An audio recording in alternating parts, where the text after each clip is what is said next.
One game away. Nicest guy in sports is getting another title.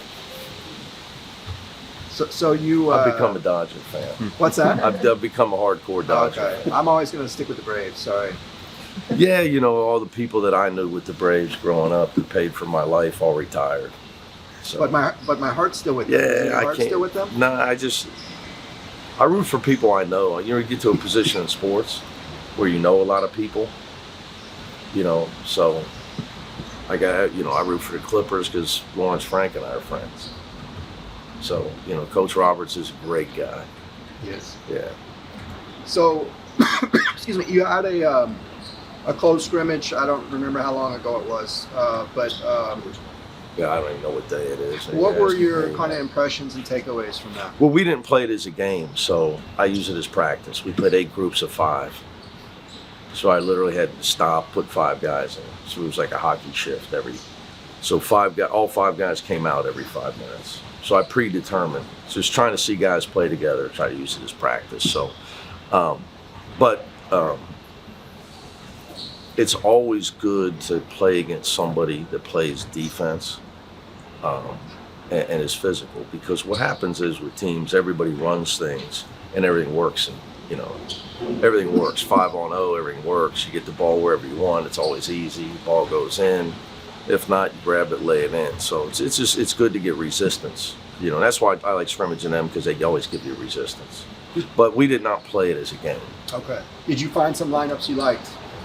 Well, I would say that I got educated. So we'll see.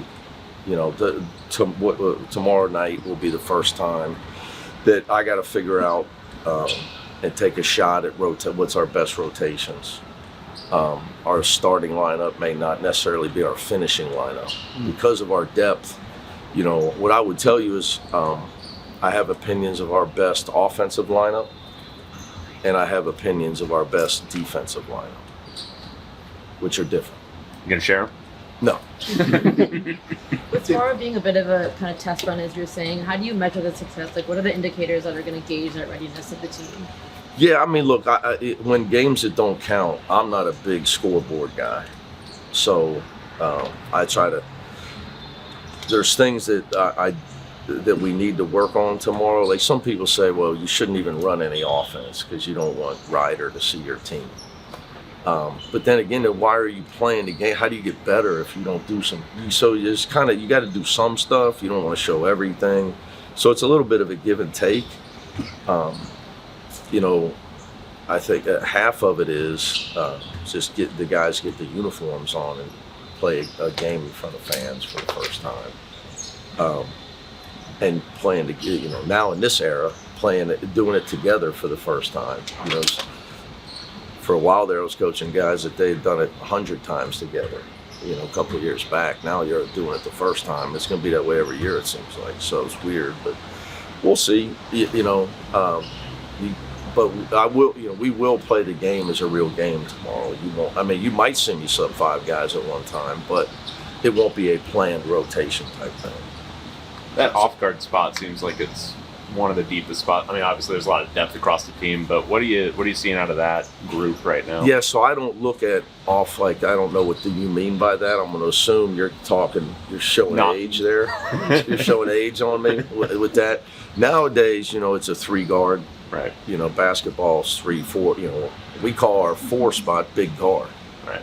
So we go with 3 guards, and you try to play a big guard, which would be like Eric Daly, Tyler Bilodeau, Brandon Williams. So, we have a host of opportunities for guys, for me who to play.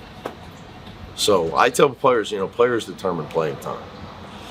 Everybody put in my situation, I'm talking about the players, would play the guy that gets the job done the most and make it hard on me. So we'll see. I don't buy into rhetoric about people. Obviously, I'm not an internet guy, but I do have a dad. I speak to very few people, and I try to speak to less. To be honest with you, as you get older, you subtract, right? You do that too. Yeah. So you subtract as you get older. You guys will learn that. You're still adding friends, but you got who you're going to play. You got all these guys. I know here's the difference, okay? Just because guys had numbers doesn't make them good players. And I'm talking about all players. You know, there's guys that can play to, can you make your team win? And that is the challenge of the big question of the transfer portal. If you were to say to me, the question you should ask is, how do you think this is working?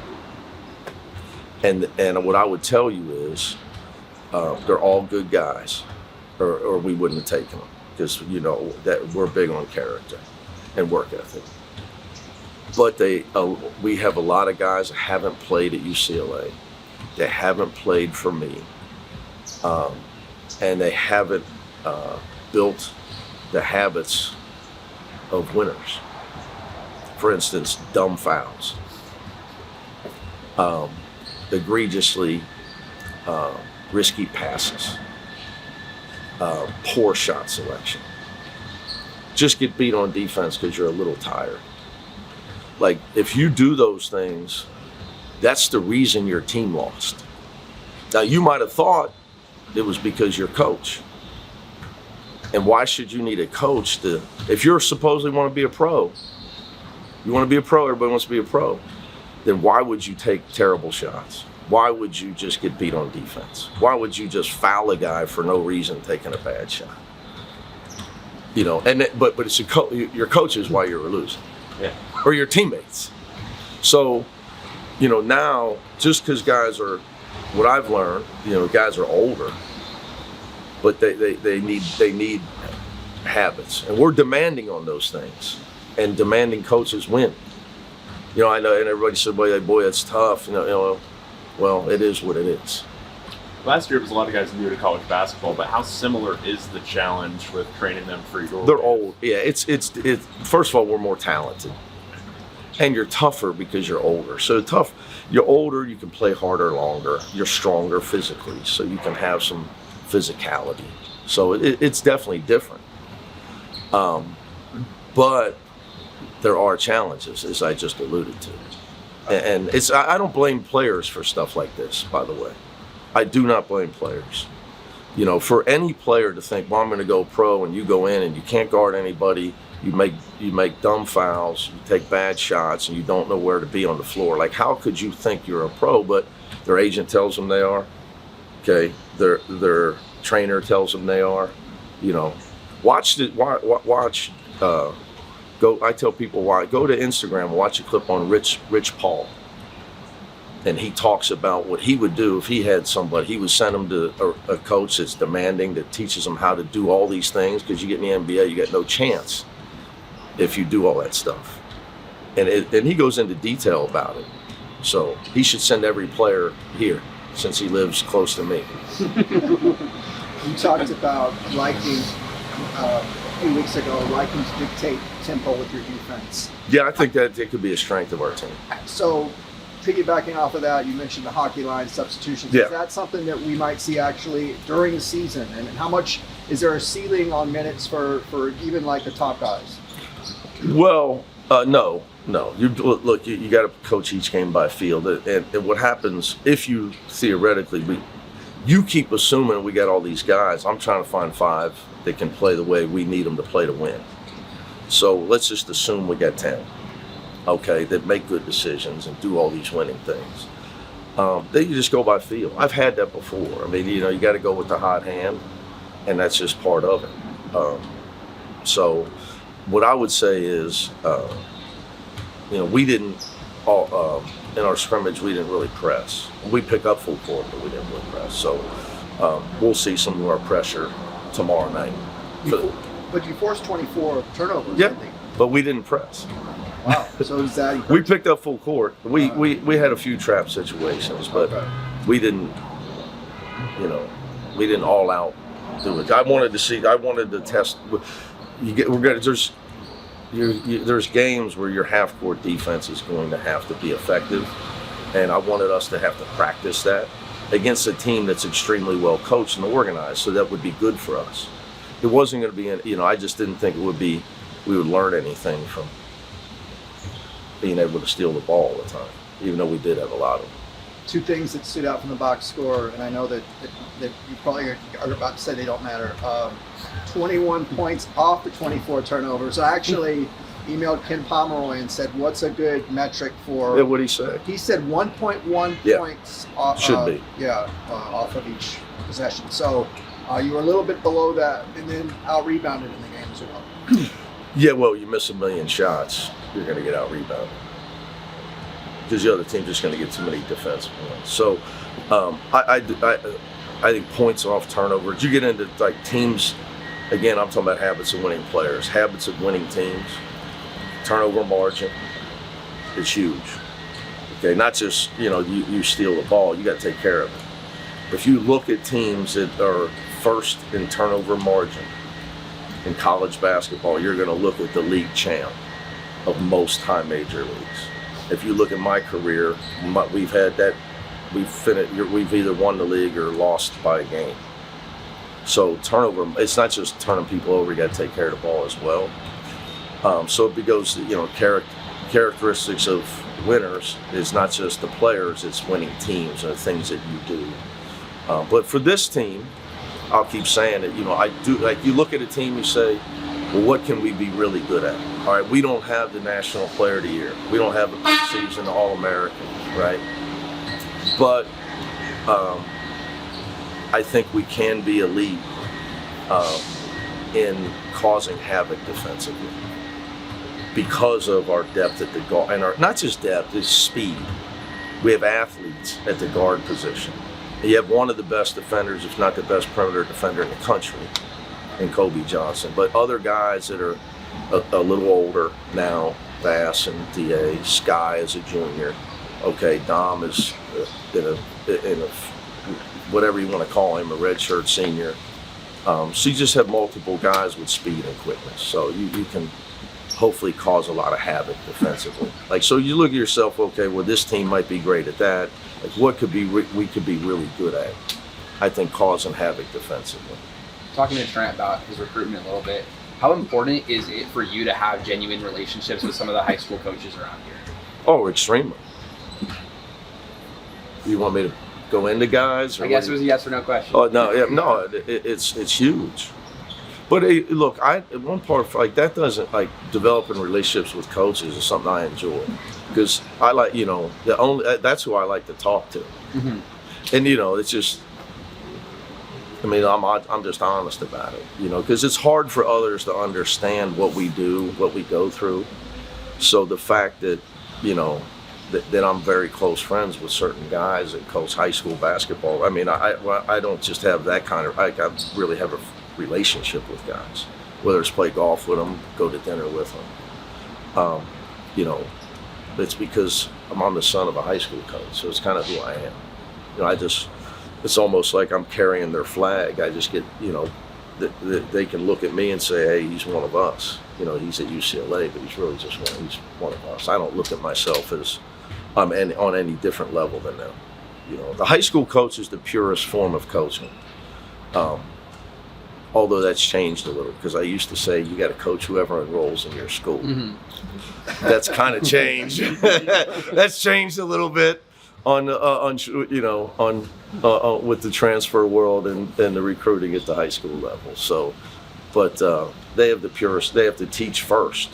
So they're usually guys come to them with no teaching. So, but it's extremely important. But I don't look at it as work. That part of it. Talking to Trent a little bit earlier, he seems like kind of an old soul. He was talking about how because what he did in high school doesn't matter. How he's coming in acting like he's the 13th man. How important is it to have somebody like that, especially somebody so young, already have that kind of mindset? Well, my thing, like with a guy like Trent, okay, because somebody labeled him, he didn't label himself, okay, and they gave him a burger acknowledgement, and that's about all it's worth. It's a quarter pounder, which might have E. coli.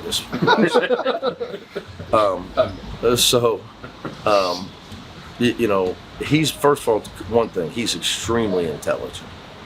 Okay, so Trent came in here with credits, college credits. All right, so he's got the best transcript I've ever seen. So you can talk to him and see how mature and intelligent he is. But it's still the pressure, the pressure of being young and, people ranking you and those things. It is not the outside, it becomes internal, because what happens, I have to do this right away because somebody gave me this ranking.